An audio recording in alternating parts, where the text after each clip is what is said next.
Абайдың 42-ші қара сөзі. Қазақтың жаманшылыққа үйір бола беретіндігінің бір себебі жұмысының жоқтығы. Егер егін салса, я саудаға салынса, қолы тиер ме еді? Ол ауылдан бұл ауылға біреудің бір жылқының майын сұрап мініп, тамақ асырап, болмаса сөз аңдып, қулық сұмдықпен адам аздырмақ үшін, яки азғырушылардың кеңесіне кірмек үшін, пайдасыз, жұмыссыз қаңғырып жүруге құмар.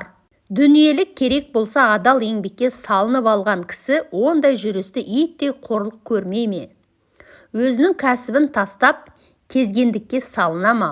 Малдылар малын өңкей малшыларға, бала шағаға тапсырып, қолдағы Құдай берген азды көпті дәулеті қызықсыз көрініп, оның ұры бөріге жем болып, қарға жарға ұшырауына шыдайды.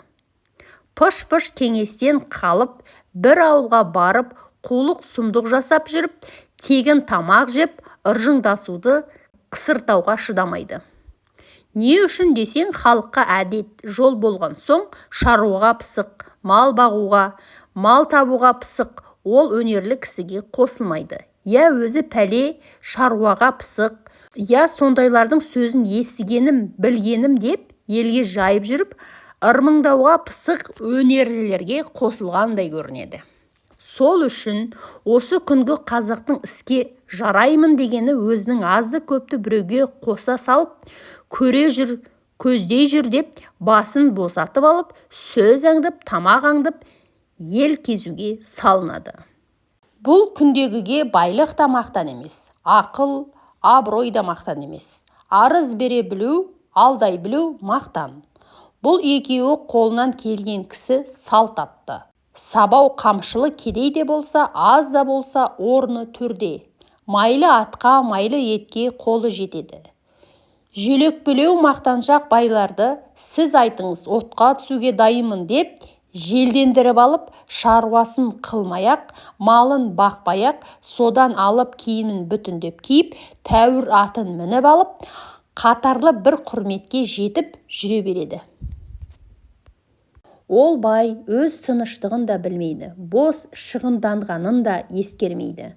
Бір кісіменен сөйлесе, мұны қайтеміз деп, бағанағы ант тұрғанмен ақылдасады. Ол сиырдың жорғасы секілденіп, қарайғанда жалғыз өзім болсам екен дейтұғын ниетіменен, және де ақылдасар досы көбейсе қадірім кетіп қалады деп ойлап, ой Тәңір-ай, соны да білмей тұрсыз ба? Ол ана қулық қой, бұл мына қулық қой деп, оған бүйдей салсаң болмай ма деп, бар оңбаған жауапты үйретіп, амалшылықтың жолын үйретем деп, ол байдың өзін кісіге сенбей тұғын қылады.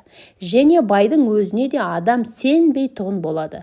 Байдың өз жауабы, өз мінезі оңбай тұрған соң, бағанағы кісі бұзылса, әлгі ант тұрған бағанағы байға, мен айтып ба едім, оныкі қулық сөз деп, міне көрдің бе деп, екіншіде тырп бетпей тұғын қылып алады.